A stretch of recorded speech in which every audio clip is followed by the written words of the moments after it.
17వ రోజు స్త్రీయే వెలుగులో 50 ఏళ్లు వచ్చిన తర్వాత తన కుటుంబానికి కావలసినంత ఆర్థిక స్థిరత్వం ఏర్పరిచిన వ్యక్తి తన శాశ్వత ప్రయాణానికి సిద్ధమవుతాడు. అందుకే చాలా మంది పదవీ విరమణ చేసిన వ్యక్తులు ఆధ్యాత్మిక జీవితానికి అంకితమవుతారు. ధ్యానము, చైతన్యపు కొనసాగింపు, ఆత్మ మర్మం, అమరత్వాల గురించి తెలుసుకుంటూ సాధన చేస్తారు.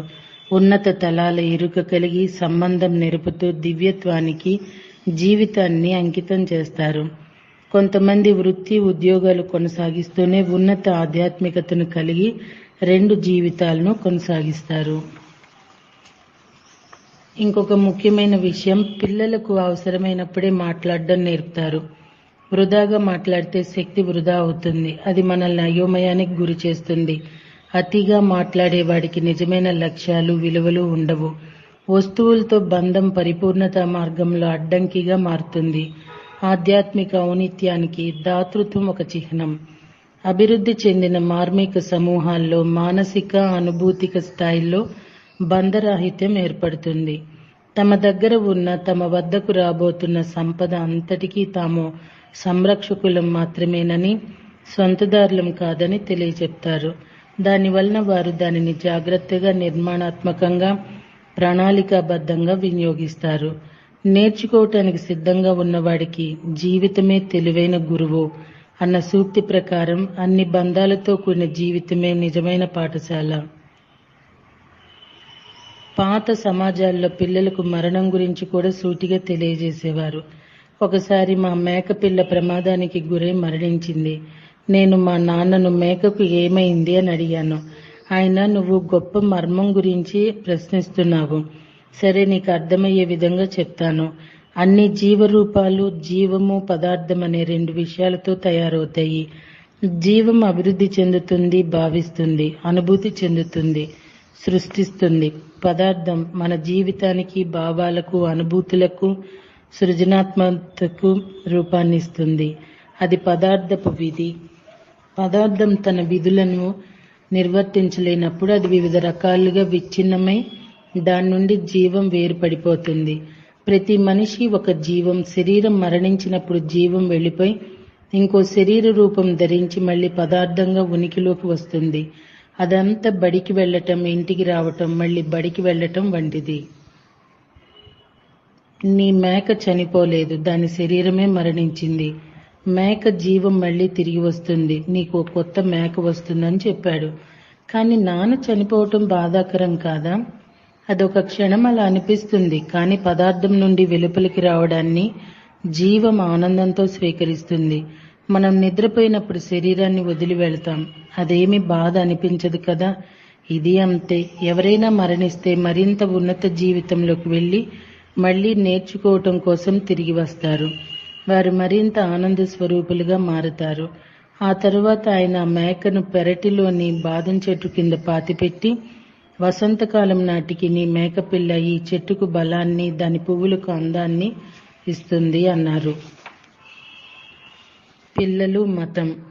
ఆ సమాజంలోని మనుషులు పిల్లలు మత ఆచారాలు అనుసరించడానికి అనుమతించేవారు కాదు. మతం కంటే ముందు శిక్షణ పొందిన మనసు ఉండాలని, అందువల్ల అంకితం అనే వలలో పడకుండా పరిశీలన, వివేచన, స్వీయ ఎంపిక, సొంత ఇష్టాలకు ప్రాధాన్యత ఉండి హాయిగా జీవిస్తారని అనేవారు. పిల్లల్ని వీరుల గాథలు, చరిత్ర, విజ్ఞానం, ఆటపాటల్లో పాల్గొనేటట్లు చేసేవారు. కానీ దేవాలయాలకు, చర్చిలకు అలవాటు చేసేవారు కాదు. అలా చేస్తే పిల్లలు మత సిద్ధాంతాలు, ఆచారాల పరిమితులకు, సంప్రదాయ ప్రభావాలకు లోనై వాటి నుండి బయటపడక స్వతంత్ర ఆలోచనతోనూ వివేచనతోనూ జీవితాన్ని దర్శించి దరిచేరే ప్రయత్నం చేయరు. ఒకవేళ పిల్లలు ఎవరైనా మతపరమైన విషయాల పట్ల ఆలోచన కలిగి ఉంటే అతనికి విశ్వాల దృక్పథాన్ని అలవర్చేవారు. నేను ఒకసారి మా ఉపాధ్యాయుని యేసుక్రీస్తు గురించి అడిగితే, ఆయన గురించి నేను నీకు చెప్పగలిగిందంతా ఆయన సత్యము, సాధారణము, మంచితనము, సౌందర్యాలు కలబోసిన జీవితం గడిపాడు. నువ్వు ఆ విధమైన జీవితం గడిపితే నీ ఆత్మ అతనితో బంధంలో ఉంటుంది కనుక మిగిలిన వాళ్ళెవ్వరినీ అడిగి ఆయన గురించి తెలుసుకోని అవసరం లేదని మాత్రమే అన్నారు. ఆ చిన్న సంభాషణ నా జీవితాన్ని రక్షించింది. అప్పటి నుండి క్రీస్తు బోధనలు నేను మత సిద్ధాంతాలుగా కాక సజీవ అనుభవాలుగా దర్శించగలిగాను. ఒకసారి మా సూఫీ గురువును క్రీస్తుతో సంబంధం ఉన్నవారు ఎవరైనా మీకు తెలుసా అని అడిగాను. ఆయన నన్ను యగాదిగా చూసి నా నెత్తి మీద ఒకటిచ్చి ఇంకెప్పుడు ఇలా అడిగే సాహసం చేయకు అన్నాడు. నేను 10-15 అడుగులు దూరం వెళ్లి ఎందుకు అడగకూడదు అన్నాను. దగ్గరకు రా చెప్తాను, మీరు నన్ను మళ్ళీ కొడతారు. లేదురా. నేను ఆయన దగ్గరకు వెళ్లి మోకాళ్ళు చెంత కూర్చున్నాను. ఆయన నా వైపు ఒక క్షణం చూసి ఇప్పటికి 70 ఏళ్లుగా ఆయన కోసం కొండ కోన అన్ని గాలిస్తుంటే కొన్ని రోజుల క్రితమే ఆయనను కలవగలిగాను అన్నారు. నేను ఎగిరి గంతేసి ఆయన మెడ చుట్టూ చేతులు వేసి కౌగిలించుకొని నీళ్లు నిండిన కళ్ళతో మీరు నిజంగా ఆయనను కలిశారా అని అడిగాను. నేను నీతో తర్వాత మాట్లాడతాను, చాలా సంగతులు కలిసినప్పుడు అంటూ గబగబా లేచి వెళ్ళిపోయాడు. నిజమైన మతం మీరు చేరగల అత్యున్నతత్వానికి మధ్య ఒక సమాచారం. అదేం బోధిస్తే క్రమంగా వచ్చేది కాదు. మనం సత్యం, అహింస, సౌందర్యం, రుజువర్తనలతో ఉంటే దానిని చేరగలం. మతం అంటే మానవునికి దైవానికి మధ్య సంబంధం, వస్తుగత ప్రపంచానికి ఆదర్శానికి బంధం, గతానికి సర్వస్వానికి బంధం. దానిలో విభిన్నతకు తావులేదు. వెలుగు దివ్యలు. తల్లిగా ఉండటానికి, మాతృత్వాన్ని భావించటానికి ఒక స్త్రీకి బిడ్డ ఉండనవసరం లేదు. తల్లితనం శరీర ధర్మం కాదు. తల్లితనం మానసిక, ఆధ్యాత్మిక ధర్మం. మంచి లక్షణాలు పెంపొందించడానికి, గొప్ప కార్యాలు సాధించబడటానికి, సృజనాత్మకత వెళ్లి విరియటానికి, మానవ జాతి క్రమానుగత సౌందర్య వికాసంతో నిలిచి ఉండటానికి కావలసిన సరి అయిన పరిస్థితులకు దారి తీసే శక్తే తల్లితనం. ప్రతి స్త్రీ హృదయంలోనూ ఎవరైనా తల్లిని చూడగలరు. ఆమెడొక మహోన్నత ఉద్యమానికి ప్రాణం పోసి ఉండవచ్చు, గొప్ప నాయకులకు స్ఫూర్తినిచ్చి ఉండవచ్చు, లేక ఆమె స్వయంగా ధీరోదత్త కార్యక్రమాలు చేసి ఉండవచ్చు, లేదా మానవ జాతి పురోభివృద్ధికి గొప్ప దర్శనాలు పొంది ఉండవచ్చు, కళ సౌందర్య కణాచి అయి ఉండవచ్చు. స్త్రీకి పరమ కర్తవ్యం ఆదర్శ మాతృమూర్తిగా ఉండటం.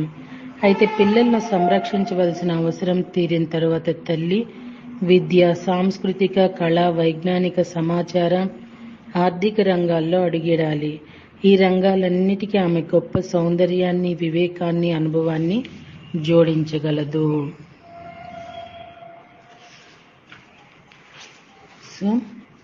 స్త్రీలు అనుభూతికతతో కూడి ఉంటారు. వారు తమ చైతన్య దృష్టిని అనుభూతిక ప్రకృతి నుండి అంతరావబోధ ప్రకృతికి మార్పు చెందించుకుని ఆ రెండిటికి తేడా లేకుండా చూసుకోవాలి. స్త్రీ అనుభూతిక ప్రపంచమంతా బంధాలతో నిండి తన చుట్టూ అంతటినీ తన ఆలోచనలు, అనుభూతులతో నింపుతుంది. అది ఆమెను అన్నీ తన కేంద్రంగానే ఉండాలన్న భావనకు దారితీస్తుంది.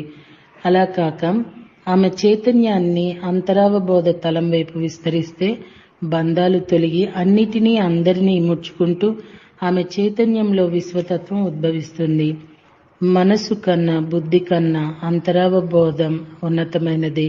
తమ చైతన్యాన్ని మనోతలం నుండి బుద్ధితత్వతలం ద్వారా ఆత్మతలానికి ఉన్నతీకరించిన వారు జీవితంపై ఆధిపత్యం ప్రదర్శిస్తారు. బుద్ధత్వ తలం నుండి ఆత్మతలం గుండా పరమాణు తలం చేరాలి. ఇది కష్టసాధ్యం. తూర్పు దేశాల్లో దీన్ని సాధించిన వారిని గొప్ప తల్లి, ఆచార్య స్త్రీ లేదా తార అని పిలుస్తారు. జీసస్ తల్లిని దీనికి ఉదాహరణగా పేర్కొనవచ్చు. మానవ చరిత్రలో గతంలో ఎప్పటికన్నా ప్రస్తుత స్త్రీలు తమ మనస్సును అభివృద్ధి చేసుకుని అంతరావబోధ తలాన్ని చేరగలుగుతున్నారు. దానిని చేరగలిగిన వాళ్ళు మానవ జాతిని పవిత్రత, సర్వ సమానత్వం, సత్యమైన శాంతి, అవగాహనల వైపు నడిపిస్తారు. ఇవన్నీ కుంభరాశి యుగపు బహుమతులు. స్త్రీలు మానసిక బంధాల్లో ఇరుకుపోతే వారు వంచింపబడతారు, మగవారిని వంచిస్తారు. తమ నిమ్న మానసాన్ని స్వీయ ప్రయోజనాల కోసం దురుపయోగం చేసే చాలా మంది స్త్రీలు పురుషుల వలలో చిక్కుకుంటారు. ఆమె తన మనసును అభివృద్ధి చేసుకుంటే ఆధ్యాత్మికంగా మారి అంతరావబోధపు కాంతిలో వెలుగొందుతుంది. అంతరావబోధ కలిగిన స్త్రీకి తన బిడ్డను రక్షించి ఆరోగ్య ఆనందాలతో పెంచే గురుతర బాధ్యత ఉంటుంది. మానవ జాతి ఆమె బిడ్డ సంస్కృతే ఆమె ప్రకాశం. ఉద్వేగ అనుభూతుల్లో ఉండే స్త్రీ అన్నీ తన సొంతం కావాలనుకుంటుంది. అంతరావబోధ తలంలోని స్త్రీకి సొంతం చేసుకోవటం తనపైనే పరిమితులు విధించుకోవటమని తెలుసు కనుక సొంతం చేసుకోవాలనుకోదు. అంతర్వాణిని వినగలిగిన స్త్రీ స్వేచ్ఛకు ప్రతీకగా ఉంటుంది. భౌతికమైన ఆశలు, కోరికలు, అనుభూతిక ఉద్వేగాలు, మనోవిశ్లేషణలు కాక ప్రతి ఒక్కరిని స్వేచ్ఛగాను సృజనాత్మక వ్యక్తీకరణతోనూ ఎదిగే సామర్థ్యం పొందటానికి సహాయపడుతుంది. ఆత్మతలపు కాంతిలో ఉన్న పురుషుని సాంగిత్యంలో కొందరు స్త్రీలు వికసిస్తారు. స్త్రీకి కుటుంబ జీవితంలో పాత్రే కాక కొన్ని బాధ్యతలు ఉన్నాయి. అవి జీవితాన్ని సరియైన అభివృద్ధిని రక్షించటం, పురుషునిలో దాగి ఉన్న నైపుణ్యాలను వెలికి తీయటం, సౌందర్యం, శాంతి, సామరస్య, ఐక్యతల పరిరక్షణ, మానవ జాతి సుదీర్ఘ ఫలాల పరిరక్షణ, సేవ, త్యాగాలు నేర్చుకుని బోధించటం, మరణానంతర జీవిత సంభవతను వెలువరించడం, కరుణ, ప్రేమ, నియమాలను వివరించడం. తల్లులు తమ పవిత్ర బాధ్యతలను మళ్లీ సంస్కరించుకోవటం కోసం మాతృదినోత్సవం జరపటం మేలు. అది ఆత్మస్మృతికి, యోచనకు, ఆకాంక్షకు, వాటి ద్వారా అంతర్ప్రకాశాన్ని తాకి ఆ వెలుగుని ప్రపంచానికంతా పంచటం. అగ్నియోగ సాహిత్యం ఇలా చెప్తుంది: తమకు అప్పజెప్పబడిన కలశాన్ని, చైతన్యాన్ని మెరుగుపరుస్తూ ప్రపంచాన్ని రక్షించటం. స్త్రీలు సత్యవంతంగా పవిత్రతతో రక్షించాలి. మైత్రేయుని యుగమే స్త్రీల యుగం. స్త్రీలు తమ హక్కుల కోసం పోరాడడం బానే ఉంటుంది. కానీ స్త్రీలు ఒక కొత్త సమూహంగా ఏర్పడి సంస్థను స్థాపించి మానవ జాతికి స్త్రీల బాధ్యతలను వెల్లడించి స్త్రీలు ఆ బాధ్యతను పూర్తి చేయగల పరిస్థితులను కల్పించడం ఇంకా ఎంతో బాగుంటుంది. జీవితాన్ని రక్షించడం అనే బాధ్యతను తీసుకుంటే ఒక జీవికి జన్మనిచ్చేటప్పుడు జీవితో పాటు జీవించి దాన్ని రక్షిస్తుంది. ఆ రక్షించటం అన్ని రంగాలకు వర్తిస్తుంది. సాంఘిక, ఆర్థిక, రాజకీయ అన్ని రంగాల్లోనూ జీవాన్ని రక్షించాలి. జంతు సంరక్షణకు కృషి చేసే స్త్రీలను చూస్తాం. ప్రపంచవ్యాప్తంగా రక్షణ ఆవశ్యకత ఉన్న లక్షలాది మంది పిల్లల కోసం ఇంకెంత కృషి చేయాలో.